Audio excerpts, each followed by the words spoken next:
Everybody, thank you again so much for joining us. We are now at the Israel, Syria, and the Levant panel. I'm not sure if there's been anything on the news related to Israel, Syria, and Jordan the past couple days, but we'll try to find something to talk about here. But no, seriously. A couple of hours. Yeah, a couple of hours. I was going to say, we could have a full day of Shai talking about Israel, of Daniel talking about Syria.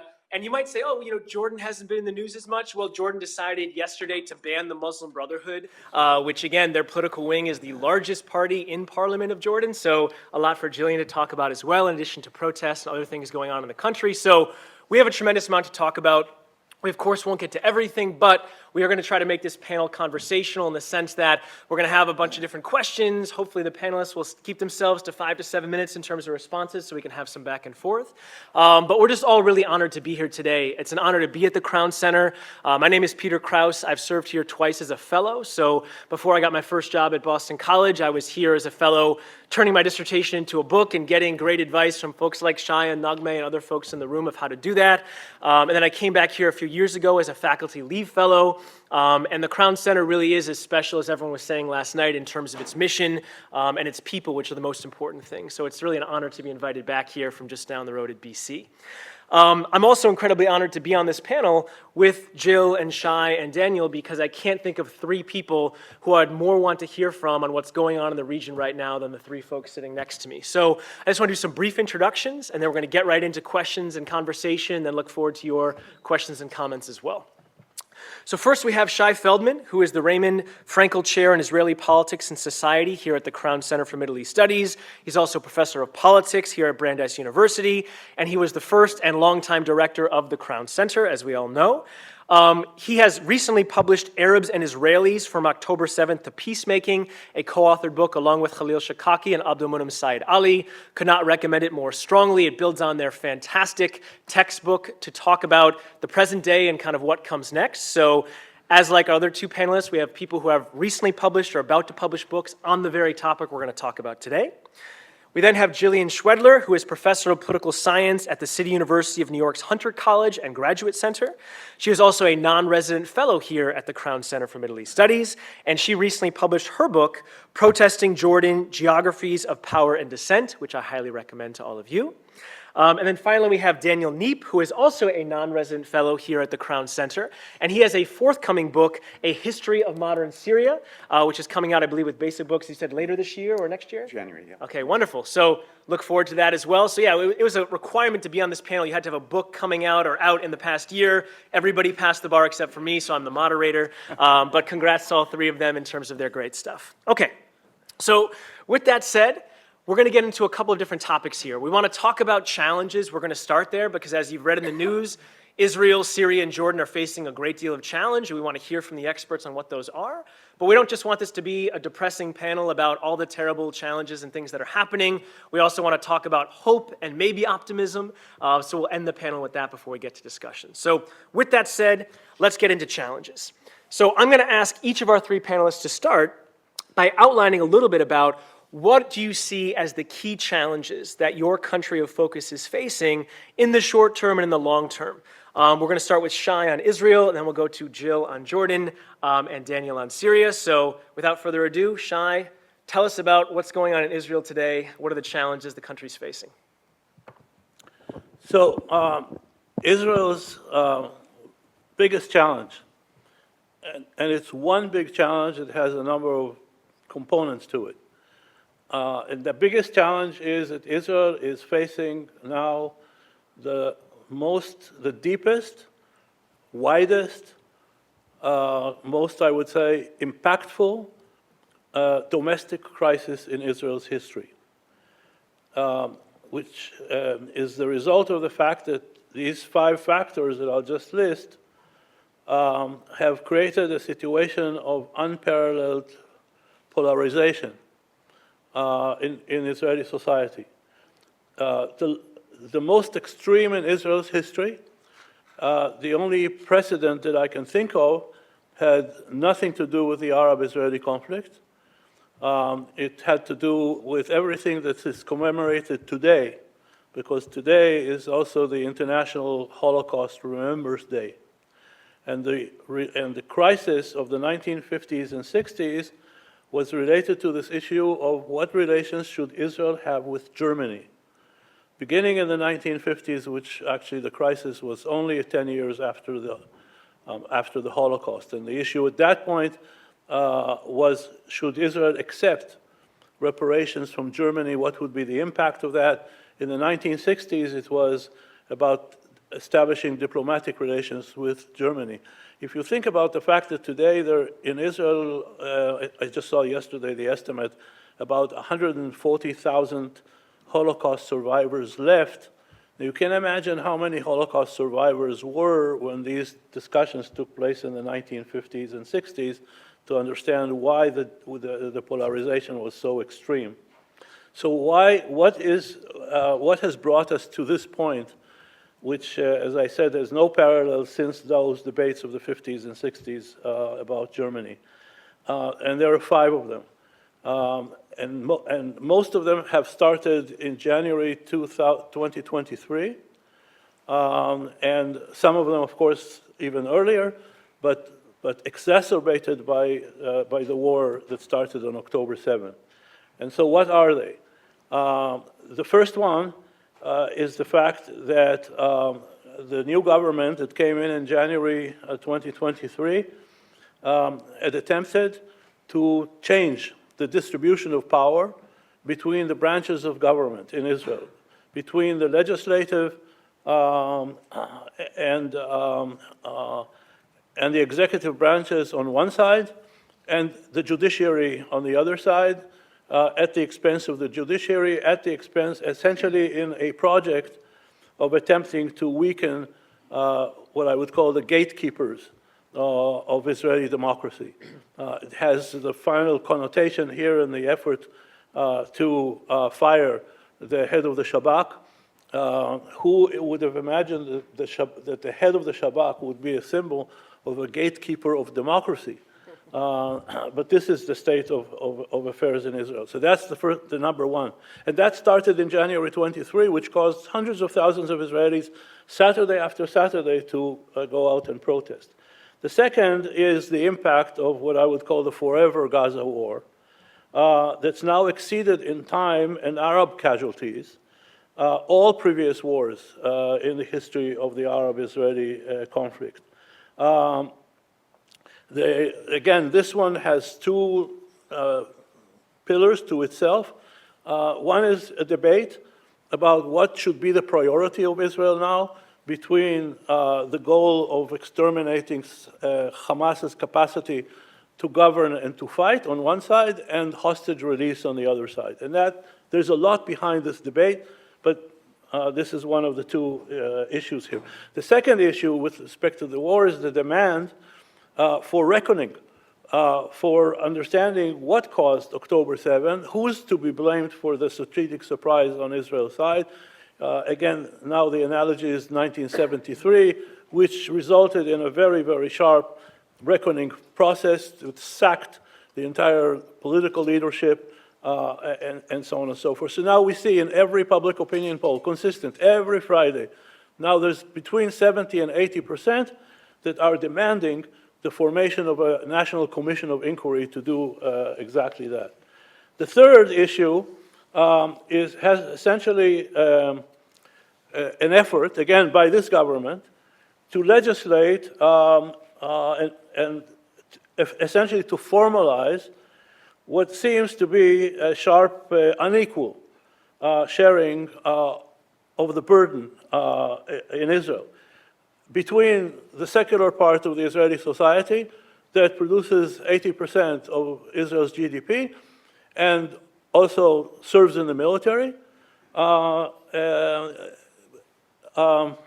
as compared to mostly the ultra-religious Jewish community and the Arab community, whose share of the GDP production is much smaller, and who do not serve in the military. And again, this is something that has been there for a long time, because this deal of exemption has been there from the state's establishment, but the demography has changed. So these were very small numbers in the 1950s and 60s, and now there are much larger numbers. And In contrast, again, this is again one of those things that were there but vastly exacerbated by the war, because the war created a demand for more boots on the ground. So the issue of who serves and who isn't served, and the fact that a larger part of the society is exempt, and now the effort by this government to formalize this exemption is the third big pillar of this extreme polarization. The fourth pillar of this is something that people haven't paid almost any attention to, which is the fact that, okay, so on October 7, and October 8 and 9 and 10 and 11, when the Israeli government began to deal with how to respond to the October 7 attack, it was clear that this was going to broadly be along the southern and northern borders. And the Israeli government made a decision to relocate 70,000 people from the south and 70,000 people in the north. In the north, especially, because in the south, the Israeli forces went into Gaza.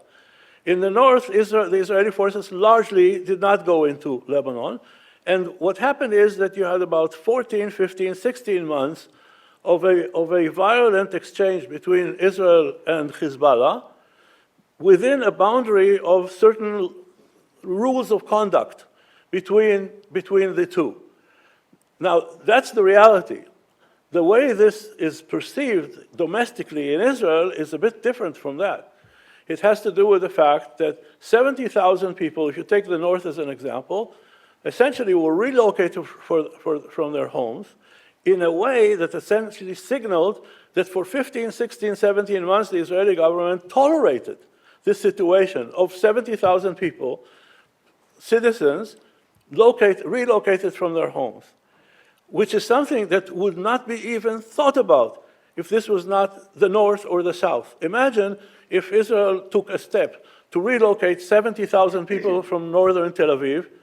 I know some parts of the Israeli political body that would have loved if this happened, but this is, again, one of those things that just would not. So now it's natural to understand why people in the south and the north feel that they're second-rate citizens. Not because anybody said that, but because it was discerned from the fact that the government tolerated a situation in which these people were relocated from their homes. And the final dimension that I think has to be added, which again is something that people are now only beginning to come to grips with, is the fact that, and this again has to do with the nature of the government that became the coalition of January 2023. And that, what the most important thing to understand about that is that this government included now two very extreme right-wing parties. When I say extreme, there is one very important litmus test here. These are two so extreme parties that no right-wing government, forget about central governments and left-wing or labor governments, no right-wing Israeli government had ever included them in the coalition. So beyond the pale are these two parties. And number one, they became legitimate members of this coalition. Number two, they were given some very sensitive positions, including the Ministry of, let's say in its real effect, Internal Affairs. That Minister of Internal Affairs that was in conflict at Yale University yesterday, one of the decisions that were made, what he made, is to be very, very liberal in terms of allowing people to get license to bear arms. Okay. Now, in the end of the day, my bottom line is, and we already had a problem, again, these are things that were just exacerbated by the last year and a half. They weren't born in the last year and a half. One of the problems that Peter studied extensively are the extremist Jewish groups among the settler community in the West Bank. Now that the situation, and I recommend an excellent paper that a friend of mine, Udi Iran, and Peter published together about these Jewish terrorists in the West Bank. The problem is that this decision to allow a far greater number of people there to bear arms created a situation in which those terrorist groups, first of all, feel now that they have a backing of an important segment of the government, And number two, okay, so my mentor at UC Berkeley, 50-something years ago, coined the term, the difference between anarchy and hierarchy. And anarchic realms, which produce wars, are defined not in chaos. The term anarchy means that no one has a monopoly of force. And states, when they lose monopoly of force, like was the case in Lebanon and so on and so forth, are no longer real states. To this extent, Israel is at least a tiny bit less of a real state because of this decision, because the government actually lost the monopoly of force in a situation in which tens and tens of thousands. Now, this may have been the situation in South Dakota, in Texas, but it's never been the case in Israel, and it is now. So you have to take into account that there is a cumulative effect of these 5 pillars that create now a situation of extreme polarization of Israeli society to a degree that we haven't seen. The only terrorist attack on the Israeli parliament, on the Knesset, had taken place in the late 1950s in the context of the debate about Germany. We're back, unfortunately, to that situation. Well, thank you so much, Shai, for the very sobering but also very clear analysis of challenges that Israel's facing. I have tons of follow-ups, but I'm going to hold off on those for just a minute, and we're going to go to Jill to talk a bit about challenges in Jordan today. So please, Jill. Thank you. I think, yeah, sobering as well, but maybe a bit different. I guess I've broken this down into sort of some internal and external challenges. And internally in Jordan, the king is very unpopular. The economic situation is dire. Water's running out. There aren't enough jobs. The official unemployment rate is 28%. That's official. The official under 25 employment rate is 40%. And based on statistics coming out of Jordan, we have no reason to believe those are actually the numbers. A land with approximately 10 million people, 7 million of them are citizens or so. Those other 3 million are Lebanese, Syrian, and Iraqi refugees, many of whom are not leaving, are extraordinarily straining the electrical grid, the school system, health provision, water as well. And so just domestically, it's under absolute tremendous strain.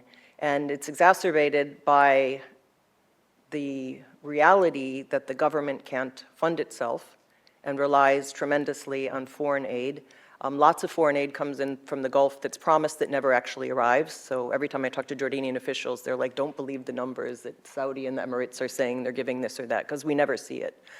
So this gets to the external challenge, which is almost $1.5 billion from the United States, which has been suspended.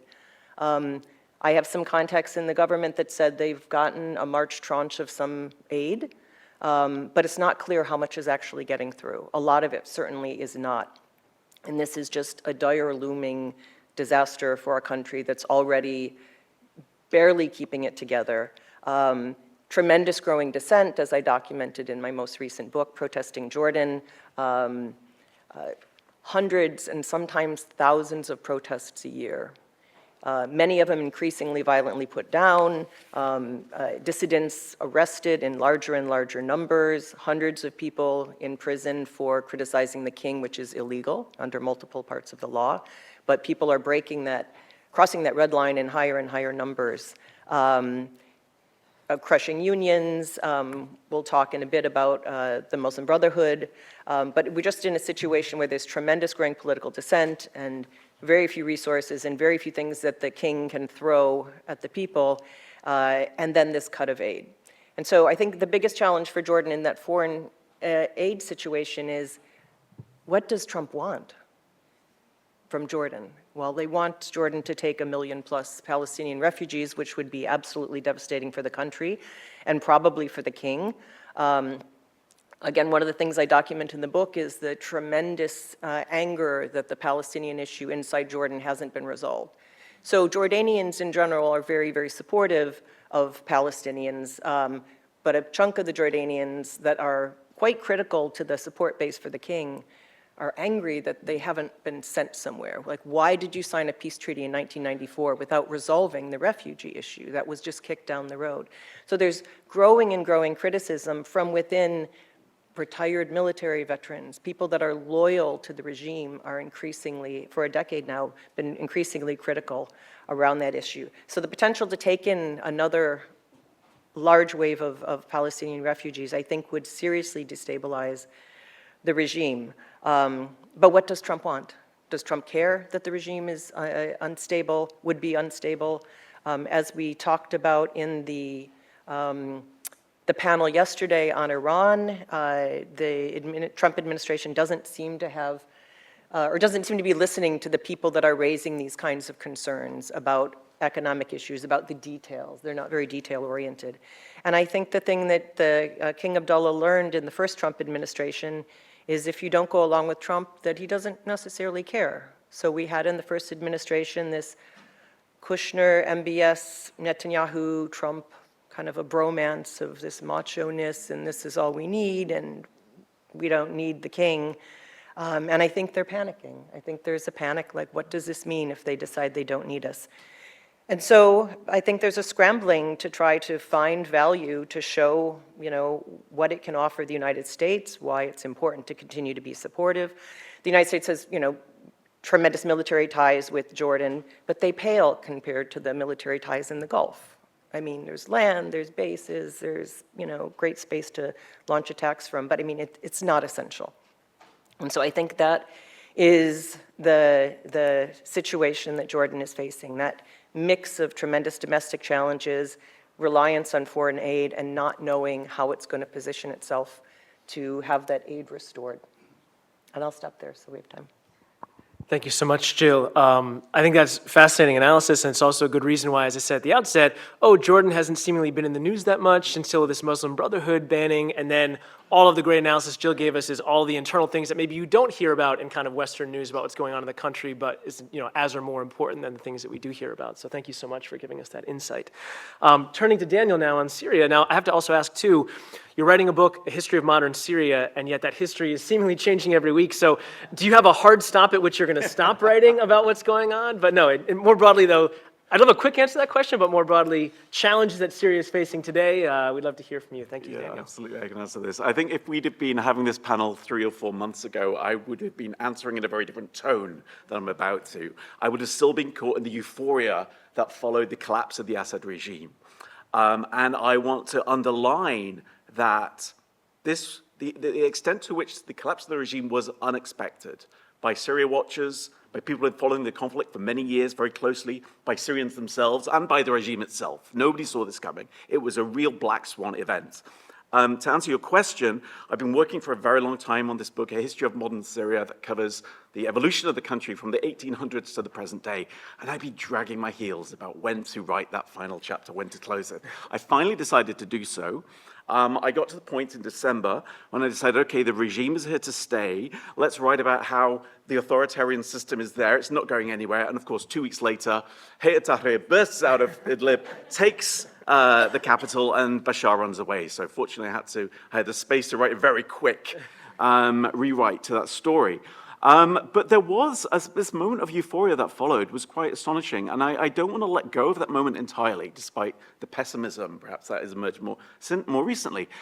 What we saw after Hayat Tahrir took these cities and captured Damascus was a moment in which Syrians could, for the first time since 1963, arguably since the 1950s, there was a space in which they could talk about politics, talk about the visions that they had for the country, talk about possibilities of rewriting the contract, the pact between government and the people for the first time. There was a sense in which this was a real critical juncture in which Syrians could actually speak and debate these issues without the answers being predetermined. And initially, certainly, Hayat Tahrir al-Sham proved itself, this conquest of Damascus took place with relatively little bloodshed. There were initially surprisingly few bloody retaliations or revenge killings in the first few weeks, and it showed itself open to hosting creating a platform in which Syrians could talk about the future of the constitution, future of elections and so forth. And this was astonishing. This was a moment of great optimism. Since then, of course, that initial euphoria has worn off, and the challenges seem more oppressive than ever.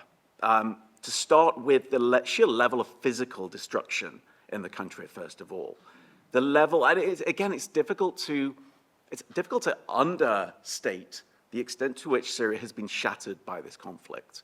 The regime undertook a deliberate strategy of scorched earth against neighborhoods, against towns, against villages that were captured the rebels or which were supportive of rebels in various forms. That level of destruction, in order to root out the guerrillas, the infestation, was absolute. We must not forget the level of destruction inflicted on Raqqa in the conflict, in the campaign against Islamic State. You know, Raqqa, the former capital of Islamic State, became one of the most heavily bombed cities on the planet. You know, this level of destruction is astonishing.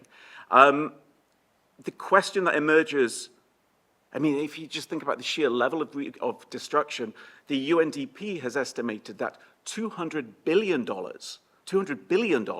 will be required in order to recreate to do the physical reconstruction of Syria, roads and buildings and so forth. That was more, and that's a huge amount. I don't know how much $200 billion is. That's a huge number, right? But it's more than we heard the national debt of Egypt was in the previous session. Just put it in comparison. This is an incredible amount. In terms of the economy, the Syrian economy is estimated to be anywhere between 1/3 of the size it was in terms of GDP back in 2010, or 1/10 the size of it was in 2010. 90% of the population is under the poverty line. The Syrian pound, the lira, $1 used to buy you 47 Syrian lira prior to the uprising. It now buys you 13,000 Syrian lira.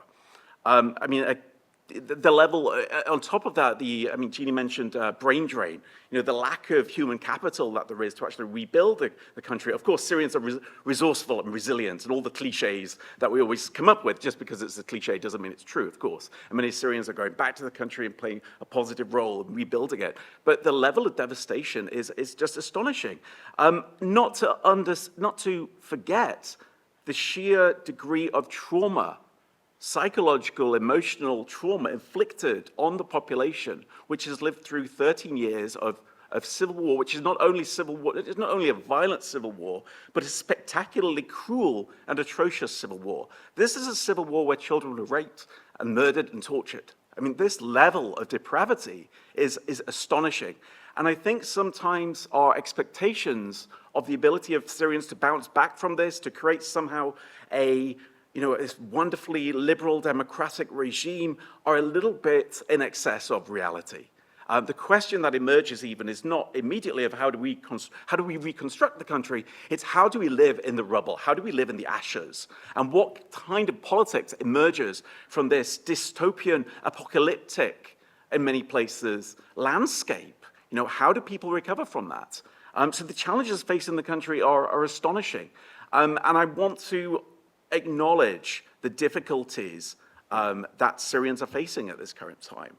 Of course, in terms of and we can talk more about this later perhaps, in terms of the trajectory that Hayat Tahrir al-Sham is setting the country. There is the immediate challenge. The immediate challenges are, of course, economic. Syria is in a severe liquidity crisis. There's simply not enough money there to pay bureaucrats, to pay the police, to pay the armed forces, the type of injection of cash that you need in order to keep basic services going, in order to secure security, which is ultimately the precondition for any kind of reconstruction. If there's not enough cash there going into the country, then any government which was running things wouldn't be able to survive. The situation of Syria is particularly difficult because of the extent of sanctions. Of course, the EU have lifted some sanctions. The UK has created some exceptions for various Syrian entities. The US sanctions remain in place. And because of the nature of those sanctions, how sweeping they are, how they impact third parties, even potential donor countries are nervous about giving Syria injections of cash because they might themselves be caught up by US sanctions. At the moment, we don't know exactly what the administration is thinking about this issue. much as we don't know what they're thinking about many issues. There seems to be some kind of sense in which sanctions might be removed in exchange for, or lifted or relaxed in exchange for cooperation on counter-ISIS activity or counter-Iran activities, or helping find US citizens who are missing in Syria, creating a transparent and inclusive government and so forth. But there are no clear steps that need to be taken for sanctions to be lifted. This hasn't been articulated yet. We have to ask ourselves, what are these sanctions in place for, given that they were in place on a regime which no longer exists? So this seems to be one of the immediate challenges facing Syria, just is how do you get yourselves back on your feet when the international community is not even opening the doors to allow that possibility to emerge? Amazing. So thank you so much, Daniel. You've all given us so much to chew on here. I want to go to some more kind of targeted follow-ups, and I want to start with Jill. So as I mentioned at the outset, and some of you may have seen in the news, the Jordanian government said, quote, "The Muslim Brotherhood is banned, and any activity by the group, regardless of its nature, is considered a violation of the law." They also said promoting the Muslim Brotherhood ideology is now illegal. So I have a two-part question for you, Jill. Number one, can you tell us what you think that's going to look like in reality? I know we've seen some steps, but this is still very new. So what do you think this may mean for the IAF and parliament and governance in Syria? And then if I can, I'd love to hear a little bit from you on how Jordan is impacted by what Shai and Daniel have said here, in the sense of, each of these countries is fighting ongoing conflicts and having challenges with governance and refugee flows and these issues. So how is Jordan maybe affected by that? If you could say a little bit on that, I'd love to hear it. Thank you. Yeah, great, thanks. So one of the points you mentioned, that their ideology is banned, is kind of baffling to me because, much of their ideology is taught in Jordanian schools, in Quranic classes, so I don't know what that means. In some ways, I think it's an effort, again, I don't know. I think it's an effort for the regime to send a signal. The Muslim Brotherhood was actually dissolved legally in 2020 anyways, over an unreconciled legal status. But they didn't, they had actually confiscated, well, actually, let me go back a bit. The Muslim Brotherhood has always been divided between some hardliners and some more, moderates, or hawks and doves, as they themselves describe themselves internally. The pro-democracy versus we shouldn't be too democratic, we shouldn't accommodate communism, for example. So that's always been a tension. This really came to a head around the time of the Arab uprisings because, of course, the emergence of the Muslim Brotherhood in Egypt doing so well made Jordan nervous. The movement was already divided, it split, there was a break-off initiative called Zemzem that was also happening. So at one point we had these three different pieces of what was the remnants of the Muslim Brotherhood. Plays out in court of who gets to use the name the Muslim Brotherhood. Finally the government says one can't and the other one can, and they can have these, and this is, the resources, not just what's in the bank, but like all their offices, field offices, everything they've established, and the use of the name Muslim Brotherhood. And then in 2020, after several years of back and forth with courts, the courts decided, the Court of Cassation, the highest court, dissolved the organization for not resolving what its legal status was going to be. Parallel to this is the Islamic Action Front, which is the political party formally independent. It's always formally been independent of the Muslim Brotherhood. But the people that are in the Islamic Action Front are also members of the Muslim Brotherhood and move back and forth. But it's a standalone, separate political party that continues to exist. And in the last elections, won the largest block, the largest single block, which was 31 seats of 138 seats. And this is just this past fall. So as of last night, the government, yesterday, as we know, the government, actually a week ago, arrested 16 people for trying to develop rockets and drones. For what purposes, we don't know. The veracity of those claims, of course, we don't know. But it doesn't really matter. We can bracket that this is what the government is saying. Now they're saying this was the Muslim Brotherhood. And so we're going to outright ban the Muslim Brotherhood. It's an illegal organization, any association with it, and seizing all of its assets. The Islamic Action Front political party still exists, and as of last night, they issued a statement amid the government raiding the Islamic Action Front offices. The head of the Islamic Action Front issued a statement saying, they're not raiding us, we're cooperating. They want to make sure that we're not a Muslim Brotherhood front, and we're allowing them to take our computers and search our paperwork and search our offices. And as of an hour ago, I don't have new information beyond that. What does this mean? So in some ways, I'm wondering if this isn't a way in which, with the discussion about, the parts of the Israeli government, as you mentioned, pushing for a military action in Iran, the US government deciding what it wants to do. I'm wondering if this isn't the government saying, look, we're going to ban the Muslim Brotherhood, which the Trump administration has always wanted to do, Republicans have always wanted to do, to designate it a terrorist organization. So I'm wondering if it isn't the sort of like, in the face of whatever happened last week, let's go ahead and make a big statement, throw something, you need us, we're going to work with you. We're not going to allow all these rumors for years. Again, I don't know the veracity, but there's a lot of discussion about Iran smuggling arms into the West Bank via Jordan. And so Jordan's saying, no, we're absolutely not allowing that to happen. We're going to ban this group that's supposedly doing this. Again, it's hard to know because we don't know the veracity of all these claims. And we never, we have so much reason to doubt things that not just Jordan, but, non-democratic countries in general tell us, and increasingly some democratic countries tell us things we have reason not to believe also. But I don't know that there's a crisis in Jordan so much as now is the regime is taking actions to try to signal something or position itself in a certain way. That's my take on the past 36 hours. Again, we'll know more in the coming weeks.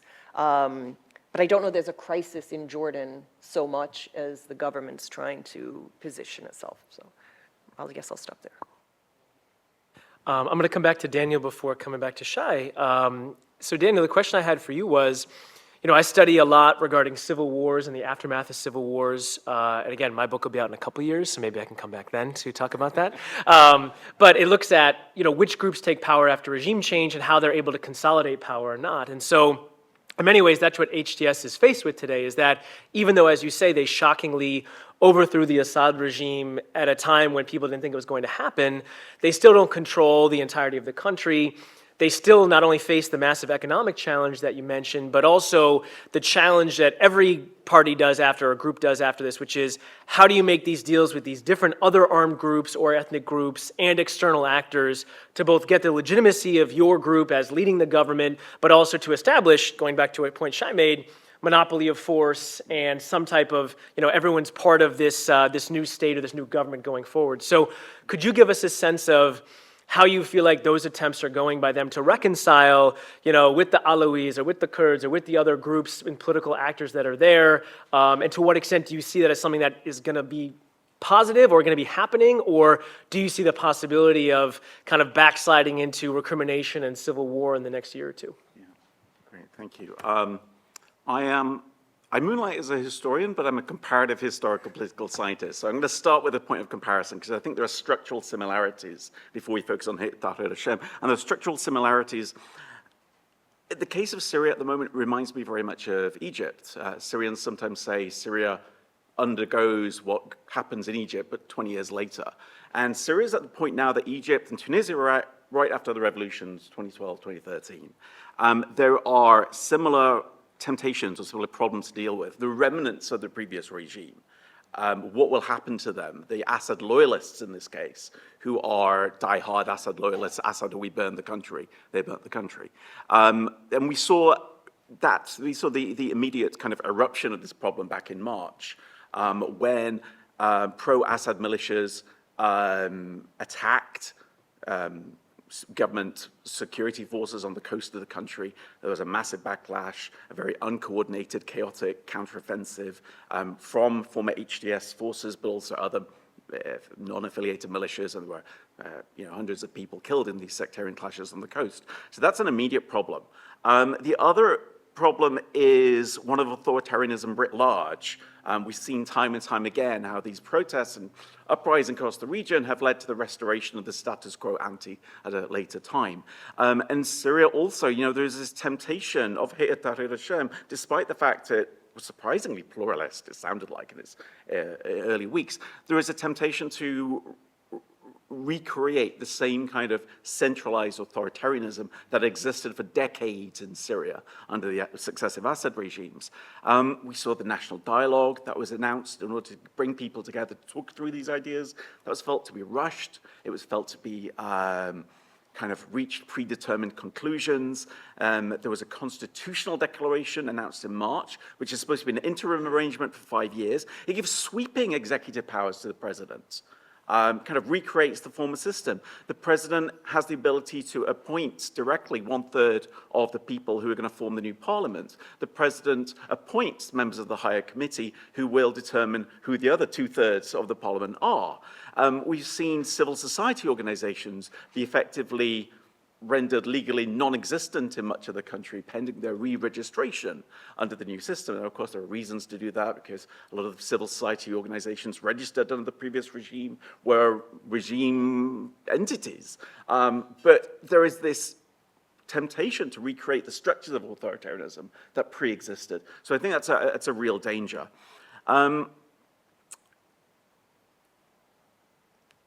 There is some, before I talk about some of the other elements, there are some surprising things that are happening as well, particularly if you look at the economic policy of Hayat Tahrir al-Sham.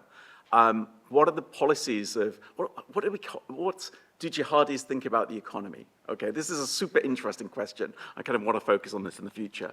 But you might think that there might be some kind of temptation to recreate the same kind of economic policies, or not, as the previous regime. Hayat Tahrir al-Sham have shown themselves quite quickly to be kind of liberal in their approaches. Firstly, they decided to fully liberalize Syria's foreign trade, abolish tariffs. This proved to be hugely unpopular because it led to an influx of cheap manufactured Turkish goods that flooded the market and really threatened local producers. They had to retract that liberalization of trade. They floated a proposal to sell the state-owned enterprises. Syria still had state-owned enterprises, unlike Egypt, which started selling them off in the 1990s and early 2000s, right? Privatized these industries. Syria still had them. It never, even under the social market economy of Bashar, had never taken this step, hugely controversial.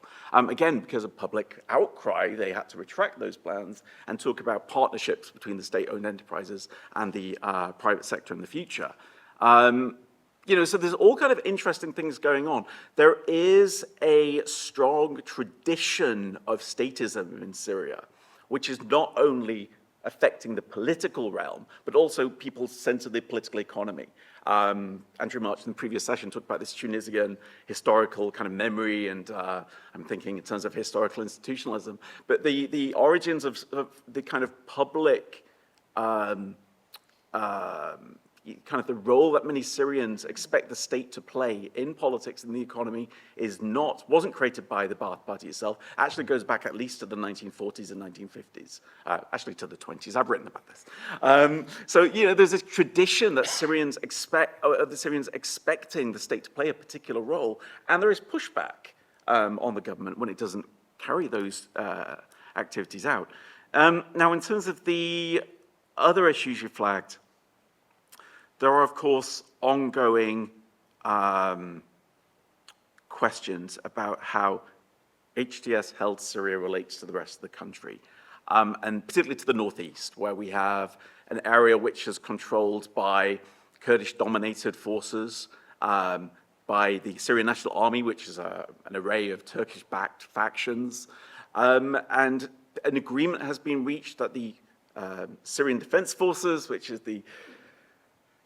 under the umbrella of the Kurdish parties, their military forces, they will be absorbed into the Syrian national institutions by the end of the year, We'll see if that happens. But clearly there are issues that the government itself is incapable of dealing with without bringing in Syria's neighbors, bringing in discussions around Turkey, the entire relationship between the PKK and Turkey and the Turkish state. Öcalan has called for the PKK to disband. Is that going to, and there's been a ceasefire, I'm not sure, is the ceasefire still holding in Turkey? I'm not sure. But there's clearly a whole set of factors at work that the HDS, Ahmed al-Shara, are unable to influence at this point directly. So it's a hugely complicated situation. I don't think there's going to be any immediate, easy resolution to it.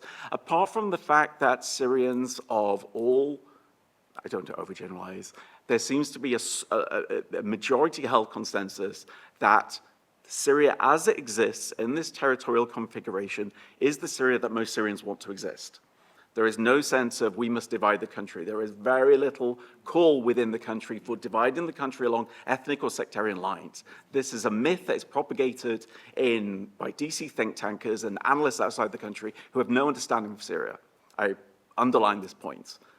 This is something that Syrians are not calling for. And indeed, throughout Syrian history, for over 100 years, Syrians have time and time again pushed back against the idea of ethnic partition or quota-based systems for governments. This is a failure. We've seen the failures of ethno-confessionalism in Lebanon and Iraq. Syrians have watched the kind of corruption of the Muhassasa in Iraq for 2 decades. This is not a system that people are looking to recreate in Syria. Now, of course, with that, there go concerns, natural concerns about the rights of minorities, liberal expressions of freedom, what is the role that non-Sunni groups and heterodox Muslim groups will be having within this new system. I kind of like, and I wonder whether, just to piggyback off the last session, whether there might be some opportunity for this sense of politics as being a contested realm rather than determined by religion. There might be some space for that in Syria. So I'm preempting the final question, but I like to be an optimist. How do you even know what the final question is? No, I don't share the questions beforehand. Let's turn to Shai. So Shai, you had an amazing intro to this panel where you had these 5 challenges that Israel faced. And as you know better than I do, we could actually double the length of that. And I wanted to hit on a couple of others kind of on the foreign policy side. So we, of course, have the issue with Iran, where you had the first major aerial exchanges between Iran and Israel, and at least talk of further strikes to potentially come vis-a-vis Israel or the U.S. against Iran if these negotiations on the nuclear issue don't work out. We have Israel's relations somewhat deteriorating with a number of states in Europe and elsewhere regarding the situation in Gaza, and if not full breaking of diplomatic relations, then some downgrading. On the other hand, the Netanyahu regime has long held Saudi Arabia as the potential crown jewel of normalization vis-a-vis the Abraham Accords or otherwise. So I guess my follow-up question to your challenges is when we think about some of these other ones regarding Israel's foreign policy in the region, in the broader world, like how do you see that playing out? Is all of this stuff to varying degrees, except maybe the Iran issue, on hold until the situation with Gaza is resolved, even if it's a forever war? And if I can, to entree into the last question, is there anything hopeful here? Because obviously we have a lot of challenges. You say Israel's society more polarized than ever before, parties in the government that have never been allowed to be in the government, a deadlier, longer-lasting conflict than the country has ever seen. So these are all unprecedented, sounds like very negative, pessimistic developments. Is there any optimism or hope in any of these things, whether internally or externally? Would love to hear your thoughts. So first of all, let me start with the internally, because as I said, it's in the internal front that the biggest challenges reside right now. And I think that I want to put everything I said in the context of 2 very, very, very important, let's say, counterweight. And the 2 counterweights is that this struggle over the future of Israeli democracy has not been resolved. But what it also means is it hasn't been, that those that want to see Israel's transformation, let's use it in their language, from a pluralistic democracy to a majoritarian democracy, which means by popular decision or by the Knesset decisions, overcoming the gatekeepers overcoming the judiciary. They have not won the battle. Okay? This battle has now been waged for 2.5 years. And if you take some of the elements of this war, for example, take one that has to do with the issue of the efforts to weaken the Israeli judiciary. And that one has to do with the process by which Israeli judges get nominated. So there was a clear effort to completely politicize this, and legislation, to completely politicize this process. I would say that so far, maybe 30% of that legislation has passed. The opponents, the fact that hundreds of thousands were on the street every Saturday, had essentially created a situation where the cost of going the full Monty appeared clearly to be, beyond what the government was willing to, or could pay. So the fact of the matter is that the process in Israel of nominating the judges is less politicized than it is in the United States. Okay? Judges in Israel are not elected. They're nominated. Now, of course, the counterclaim is, yeah, they're nominated by an elite that elects itself, that sustains itself. Well, you have to make the judgment, which is the better. The fact that to be a judge, you have to appeal to the popular support or not, and so on and so forth. But the reality is that the Knesset has less to say, I would say, by dramatically less to say, about the nominating of judges in Israel than the U.S. Senate has here, in terms of nominating the U.S. Supreme Court. And by the way, because of that, the Israeli judiciary, and especially the Supreme Court in Israel, still is a much stronger gatekeeper than is the Supreme Court here. Okay? So we see how many judgments the Supreme Court made in favor or against initiatives of the Trump administration. They're still holding. The Supreme Court in Israel is still holding, and that's one example. Secondly, we have to remember that Israel still nobody has been able to touch the electoral process. There will be elections, and the elections will be at the farthest in October of 26. And we will see what happens. Now, am I certain about what will happen? No, because it's very hard to see, first of all, who is going to lead the present coalition. That depends on what Netanyahu's prospects will be a year and something from now. The second problem is that those who are against and who are alarmed by the trajectories that I pointed to in the beginning don't have a clear leader. Okay? Israel, again, has, to some extent, the same deficit that the U.S. has. There is a weakness of leadership of the center and the center-left.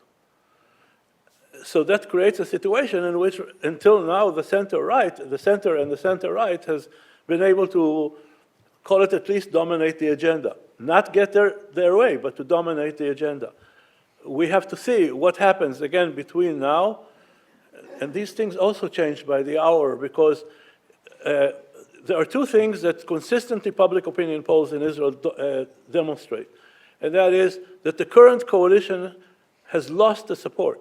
Okay? If elections were held today, then the current coalition would probably lose about 10 to 15%, which means that the other side, provided it is united, will be able to form the next government. Now, this is particularly the case in the case that it's led by a particular right-wing leader, who we have to say, is a particular right-wing leader, Naftali Bennett, who actually formed the previous government, but the government that did not include those extremist parties, right?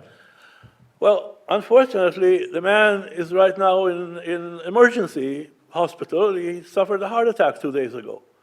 So who is going to, and he's the one who, in all public opinion polls, when people are asked, who do you think fits better the tasks of a prime minister, the former leaders of the center and the center left, none of these leaders defeat Netanyahu personally. Bennett is the only one who defeats Netanyahu, and now he's where he is. So all of this, we don't know what the results of the 26 elections are look like. But again, still there is a process. Public opinion polls, at least consistently now, Friday after Friday, indicate what will happen. That's on the internal front. I actually think that on the external front, there is a lot of positive news for Israel. First of all, there is a general trajectory in the region which probably will require another 2-week seminar on this transition of what my Egyptian colleague, Dr. Abdelmunim Said, coined the movement from geopolitics to geoeconomics, which means also that societies and countries are less obsessed with the accumulation of power and are giving greater weight, not greater than the accumulation of power, but greater weight than before to the accumulation of prosperity and economic progress and so on and so forth, which is clearly led primarily by the GCC states, but it goes beyond the GCC states. And I purposely would give an example because it's the farthest from the GCC, and it's where you would least have expected it, which is the agreement that was signed between Israel and Lebanon in 2022. And what do I mean by Lebanon? It was an agreement signed between Israel and Hezbollah on the demarcation of the economic boundaries between Israel and Lebanon. The main motivation was to create a situation in which Israel and Hezbollah would not find themselves in a violent confrontation over the exploitation of natural resources in the Mediterranean, mostly natural gas. And because of the internal criticism in Lebanon over the role and the responsibility of Hezbollah to the economic disaster that Lebanon is, particularly after the famous incident in the port of Beirut, Nasrallah felt that he was not in a position to veto Lebanon's possibility of exploiting parts of this natural gas reserves, and entered into an agreement with Israel again. So first of all, the negotiations were held by Nabil Berri, who Amal is not exactly Hezbollah, but nobody had any illusion as to who exactly is behind these negotiations and between who and who is this agreement. So again, we can get into, okay, so how did we get from this agreement in 2020 to October 7, 23 in terms of Hezbollah, which is another 2-week seminar. But still, it means a certain shift in the region, which I think is very important. Then, okay, first of all, the Abraham Accords are intact.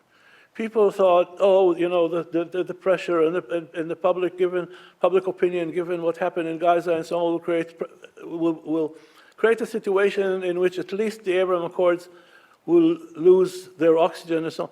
That's not the case, okay? First of all, not a single Abraham Accord state, country, even recalled its ambassador, let alone to the fact that since October 7, the reaction of American Airlines and Delta and United was to stop flights to Israel. That was not the decision of Etihad and Fly Dubai. They continued flying to Tel Aviv as if nothing happened. So this is another example. There is a debate in Israel whether, for example, the detente, first of all, the detente between Saudi Arabia, Egypt, and so on one side, and Qatar was good for Israel or bad for Israel. There is another more recent debate about whether the detente with Saudi Arabia, between Egypt and Saudi Arabia, with Iran, between Saudi Arabia and Iran, and Egypt and Iran, and so on and so forth. I personally think it's good, because it's bad when people don't talk to one another. And the fact that, and everybody then assumes that if there is a detente between Saudi Arabia and Iran, it means opportunities for Iran to affect Saudi Arabia. I say yes, but it also means opportunities for Saudi Arabia to affect Iran. I still remember my first trip to China in 1994, and if you wanted in China in 1994 to say that this restaurant is very good, you never said this restaurant is very good. You said the chef is from Hong Kong. Okay. So in this case, the chef might be from Riyadh, We don't know. Just to say, oh, this is bad for Israel because, because Israel gained from this polarization in the Middle East, I'm not so sure. I think Israel can also gain from detente. So all of these, I think, are positive. Then the other thing about, so first of all, the fact is the peace treaties are intact. Egypt-Israeli peace treaty. Jordanian-Israeli relations are very, very, very different from the announcement of the Jordanian Foreign Ministry. Okay, the Israeli-Jordanian defense cooperation is intimate, and it was intimate before. It was reached its height when there was a real threat from ISIS to, let's say, the eastern part of Jordan, and so on and so forth. But even if you think about the fact that Jordan conducted humanitarian missions into Gaza, was this against Israel's interest? First of all, it was not against Israel's interest, and secondly, all Jordanian flights were completely and totally coordinated with the Israeli Air Force. So the day-to-day relationship between Jordan and Israel are very, very different, and they remain intact. The last point is, look, the axis of resistance, to some extent, you could say it still exists, but it's certainly far less potent than all of our colleagues' articles about them made them out to be. And all the members, starting with Iran itself, have sustained serious hits. Iran sustained serious hits. They lost Syria. Hezbollah is there, but I would say about 30%. Now, that doesn't mean it can't rebuild itself. Hamas is still there, but it is 30% of what it was, and it still can rebuild. But it's definitely not where all these guys were. Qasem Soleimani placed all these guys up until October 7th. Mm-hmm. Thank you so much, Shai. I want to make sure we have some time for questions, so what I'm going to ask the panelists is just 1 minute to Jill and to Daniel, if you can. Give me something hopeful about what's going on, and then we're going to open it to questions from the audience. So would anybody like to go first? Sure, I'll Jill, go. Please. I just want to put out a quote by Marshall Gantz where he says, "Hope is the belief in the probability of the possible, not the necessity of the probable." So not assuming what appears likely to happen will necessarily happen, and things that seem unlikely to happen, there's still some chance that they could happen. So that's where I am, because I'm not very optimistic, but I try to find hope. For Jordan, one is that, Trump tends to lose interest in things, so he's gonna relocate everyone in Gaza until he's not paying attention to that anymore and he's doing something else. And so that fear for Jordan might just be distracted as he moves on to something else. I also think this is echoing Shai's comments. A reconfiguration of the regional politics and economic order is actually probable, but what that will look like is open. And so we could see, as you mentioned, the continued thawing of Saudi-Iranian relations. We have a new Syria. If the U.S. is not the dominant player in the region anymore, new things could emerge. We could speculate all day what they might look like, but they could actually be better for Jordan than the current situation it's in. That's what I'm trying to find hope. Can I add 30 seconds to what? No, because I only had a minute. 15 seconds, one sentence. Just to continue a sentence, Jillian's sentence, a prediction. Israel is going to lobby for Jordan with the Trump administration. Okay. If you want to know how they'll lobby, you can ask that question in just a moment. Over to Daniel. 1 minute. Yeah. I've already outlined some reasons for optimism. I think Syria, by this point, could have been much worse following the collapse of the regime. Who would have thought that Hayat Tahrir al-Sham, which is as well known as had its origins and linked to Al-Qaeda, which refuted Al-Qaeda, which then moved. Who would have thought that the leader would come to be this very pragmatic-seeming figure who was able to kind of woo the international community in this way, and whilst giving Syrians some sense of a possibility of pluralism in their future. I don't want to overstate that because things are going to go horribly wrong at some point, inevitably. But that is remarkable in itself. I'm optimistic because the international community is not involved in deciding what type of politics Syria has in the immediate future. There is often a temptation to insist on the primacy of procedural democracy, elections, parties, rather than actually ensuring political arrangements are sticky, are well-rooted within the local elites and local political context. The Syrians have the chance to do that themselves. And I'm optimistic that in the future, whatever type of political vision emerges in Syria, we'll be able to avoid some of the pitfalls of previous regimes, not only in terms of authoritarianism, but also in terms of the rapid liberalization that in many ways, in the case of Syria, precipitated the uprising in the first place. You know, there are incredible disparities between the rich and the poor in Syria, the concentration of wealth in the hands of the 1%. This has been a recurrent feature of Syria's political economy for 150 years. And I'm optimistic that there is a possibility for the articulation of a different type of political economy in Syria. I think Syria is at a critical juncture. We're at an unusual point of fluidity, of flexibility. It's impossible to say right now which path Syria is on. We're at this crucial moment of fluidity where things could go in all manner of directions. So I choose to be optimistic. That's great. All right. Well, thank you so much. The floor is now open for questions. So I'll take a few, and then we'll have a response from the panelists. I'm not sure if we'll be able to get to all of them, but again, we'll have a little time after as well. So do I select, or do we just let people from the... I select. Okay. So we'll go over here, and then over this way. Peter, please direct people to go to the microphone. Oh, the microphone is over here to the left as well. If you want to go for your question or for form a line, that's fine as well. Okay, so my question has to do with Hamas within the context of Qatar, which has been described as both the firefighter and the arsonist. And I'd be interested in anybody who wants to express their opinion on how they view Qatar's role. Thank you so much. I'll take a couple of other questions, then we'll have the panel respond. So first on Hamas, and then whoever's next up to the mic, please welcome to ask. So these were excellent discussions, and I'm happy that somebody could find some optimism.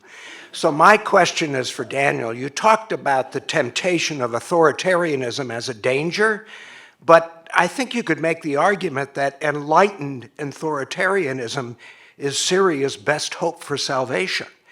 I mean, the idea of having democracy in such a broken country seems so utterly unrealistic. So the alternative to authoritarianism is chaos and anarchy. I want to ask you to respond to that. Okay, we'll take one more, and then we'll do a second round, hopefully. Thank you. Thank you for a thought-provoking discussion. What fascinates me is that the absence of discussion about Palestine and Palestinians. We're talking about the future of the Middle East. And where do you think that Palestine, Palestinians, the tragedy of Palestine fits in this regard? Thank you.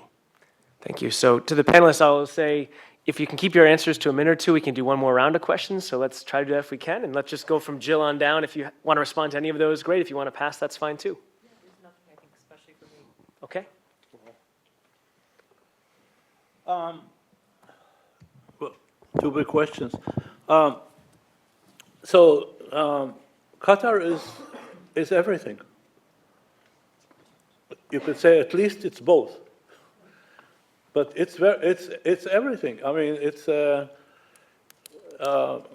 still remember from my childhood that Charlie Chaplin movie where he throws the rocks at the window of the shop, and then he comes with in the role of offering to repair the window, and so Qatar is not just, this is not an Israeli view, this is a regional view. I mean, this coalition of countries that got together two or three years ago, maybe four, I can't remember anymore, okay, that included Saudi Arabia and Egypt and so on and so forth, that tried to isolate, contain, boycott Qatar, and lost. But that's what it was bothered by. What was it bothered by? It bothered by the destabilizing effect of Qatar's role. Now, in the Egyptian case, it had to do with the fact that the role that Qatar played in let's say, the external projection of the Muslim Brothers by the physical presence of Sheikh Qaradawi, who had a stature among the Muslim Brothers community, not only in Egypt, but throughout the region. And we can go all the way till post-October 7, when the day after, well, first of all, it has to do with Hamas-Qatari relations, the fact that the political wing of Qatar, of Hamas was in Qatar. Some of it got decapitated, but not all of it. And the all of it that remains, which is outside Gaza, is, again, it's in Qatar. Whether Khaled Mashal is still there. Musa Abu Marzouk is mostly there. So that's still a role. Secondly, the day after the October 7 attack, Al Jazeera went to work, right? And became the mouthpiece of Hamas. That's not my word, okay? That's Khalil Shikaki's word, okay? He used the term, the mouthpiece, okay? So what do we know from this? We know that Qatar has, now, by the way, it's not the only player in the Middle East that is very, very talented. It has capabilities and it has talent to play these multiple roles, okay? A different kind is Oman.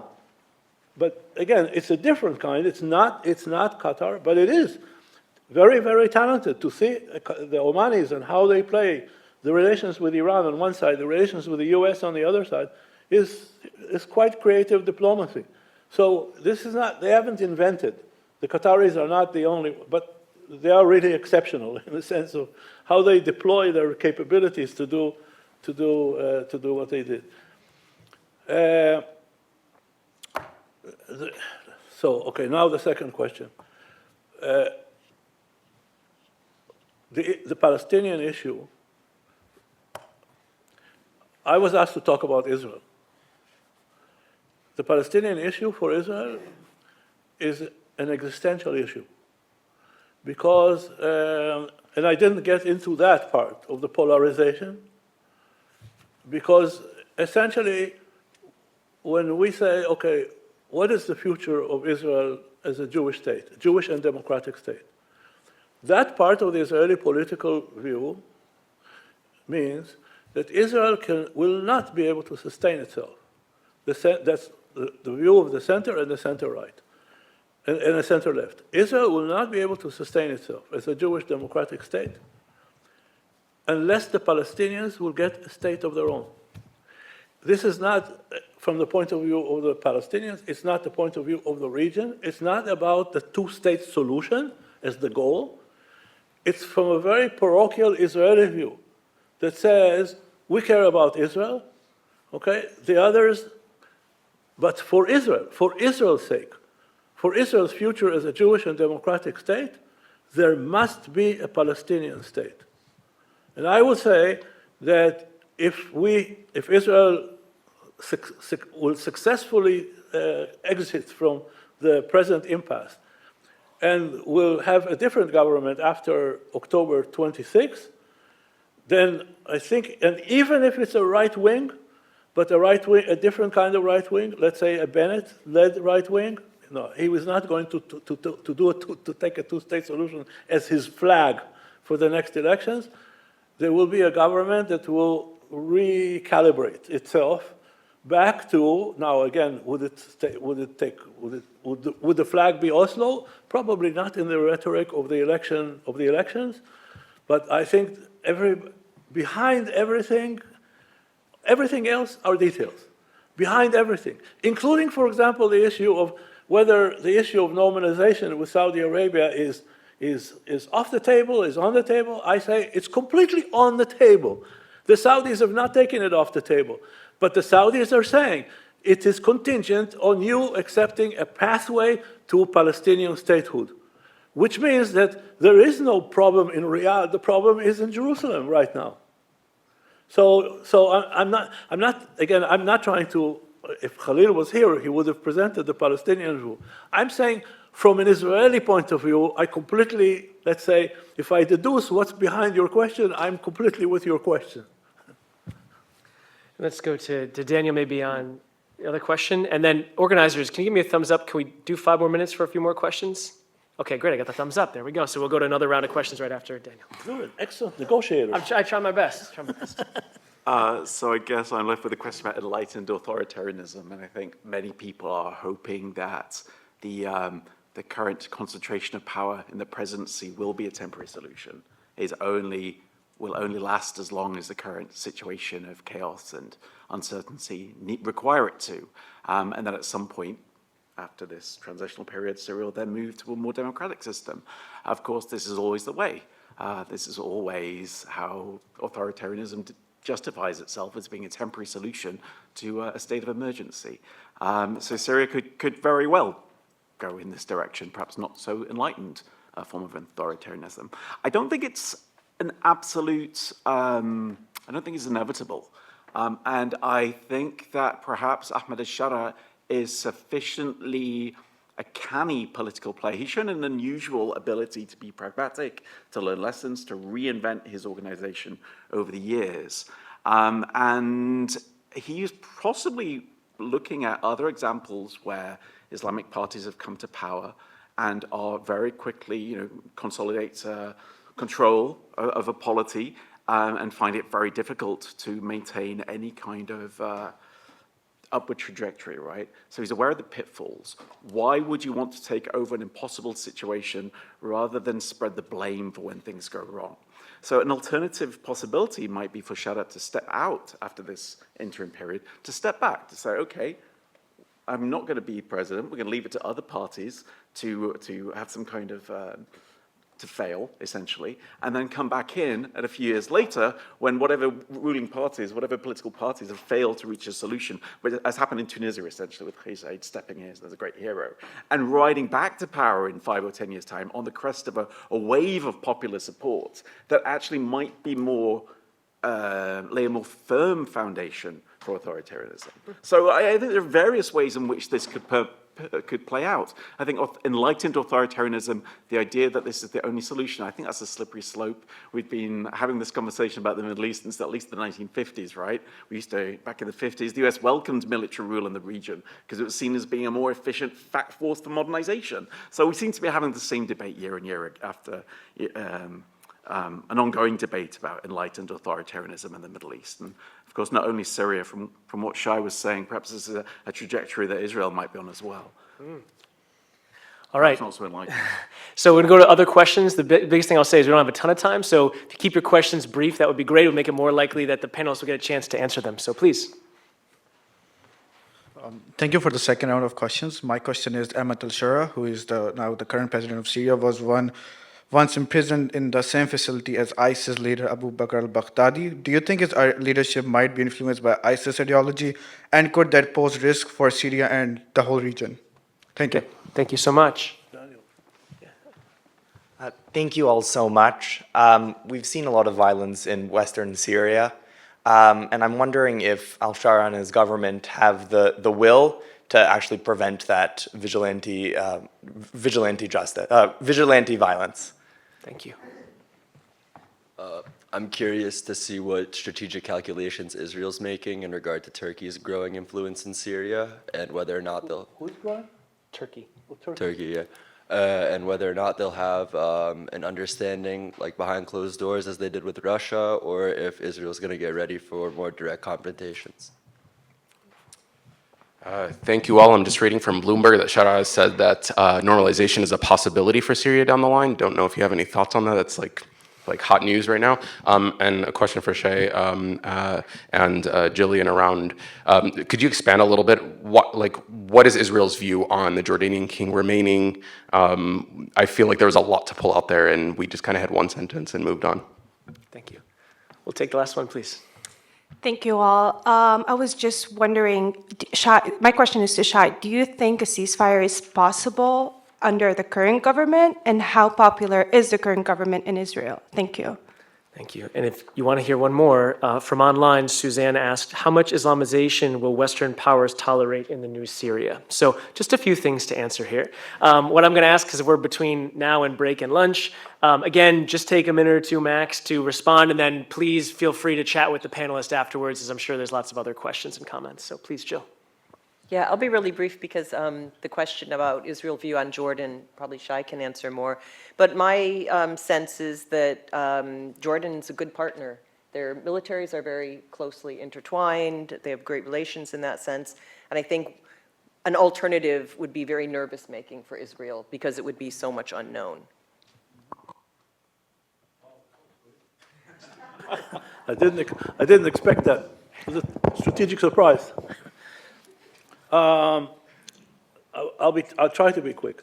I'm not an expert on Syria, but my intuition is that Daniel is correct, and I would say even more so, because I think that this present situation that has evolved in Syria presents opportunities for Israel too. I think the Israeli government has made some mistakes, especially in its declaratory part. I don't think there was a reason to say the 1974 disengagement agreement doesn't apply anymore. I think that was needless and stupid, and somebody was trying to score points internally, domestically, and so on and so forth. And I thought that the new Syrian leader, his reaction to the military steps that Israel took, I thought was quite creative, because he actually practically entered a kind of a dialogue with the Israeli public, and he said, well, I understand, he didn't say that, he said, but what I deduced him saying was, look, I get what you've tried to do until now. You had a clear policy. Iran was not going to be your neighbor. You were not going to accept Iran as a neighbor. So he said, so why are you doing this? I'm taking care of this problem. See, I'm taking care of this problem. You don't have this you shouldn't have this fear anymore, because I've taken care of this problem. So explain to me, why are you, I thought he didn't get an answer, but I thought it was a brilliant kind of mini conversation there. I think that the tendency on the Israeli side, I mean, Israeli-Turkish relations are very, very complex. And Israel is not seeking a confrontation with Turkey in Syria. The Israeli, I think, approach is to try to reach an agreement somewhat similar to the deconflicting agreement that Israel had with Russia, which had a spectacular positive result in the sense that Israeli Air Force and the Russian Air Force positioned in Latakia and all these 2 or 3 places around the coast, who were both operating in the same theater of operations for 5 or 6 or 7 years, since actually 2015. Both of them operating in the same theater of operation without a single incident. That goes against all statistics. So if Israel would, and now of course talks are already going on between Israel and Turkey on trying to, because there is one thing which is, what Erdogan feels serves his political interests and so on and so forth, but he also knows how to differentiate between that and what Turkey's security requirements are and what is required by Turkish security requirements. So these conversations are already taking place. On Jordan, I would say something very simple. Israel has a national security interest in the survival of the Hashemite regime. And within boundaries, even, as I said earlier, even when it has to do with the battleground being in this country, which is, say, mostly Washington, D.C., in the past, in the present, in the future, Israel is going to do everything possible to contribute what it can to the survival of the Hashemite regime. And it is not absent in channels of conversation with key members of the Trump administration. It doesn't lack the possibility of making its views clear in Washington. What's going to happen to the ceasefire? So first of all, in terms of popularity, as I said, this government has lost the support of the majority of Israelis. The majority of Israelis, one poll after the other shows, gives a significant, I would say, a significant majority to all those who are not part of the present government coalition. The problem is with the ceasefire is that, and we know that the Israeli defense community still is in favor of the ceasefire that was signed. And that ceasefire had two parts, and part A was implemented, and essentially Netanyahu has to take responsibility for the fact that he, not Hamas, he failed to comply with the requirements of the second phase of the ceasefire agreement. The problem is, of course, that it's the idea of this particular government, as long as led by Netanyahu, to implement the second part is very difficult to see, because why is Netanyahu against this? Because the second part includes the end of the war. The end of the war means that his ability to oppose the creation of a national commission of inquiry for a much more accelerated pace of the legal processes that he's subjected to, and so on, all this will end. His ability to, and that is his political life. So he's fighting for his political life. And why did he enter in the first place? Well, partly because Trump said, you sign right here. So he signed with no intention whatsoever to getting the second part implemented. So if you ask me, again, what's the chance that this particular ceasefire agreement will be implemented in both its parts under the current government? I don't see it. All right, Daniel, last word to you. And I think I got like 4 questions from people there, so maybe just pick amongst them and then we'll break. I got questions about ideology, minorities and normalization, so I'll try and touch on each of them. I think the central idea that we need to associate with Shai was one of pragmatism, right? There was an ideological break his movement made with the elements that compose the Islamic State. You know, the Islamic State was all about creating chaos, disseminating savagery, and creating this kind of Islamic utopian state in the wreckage of society.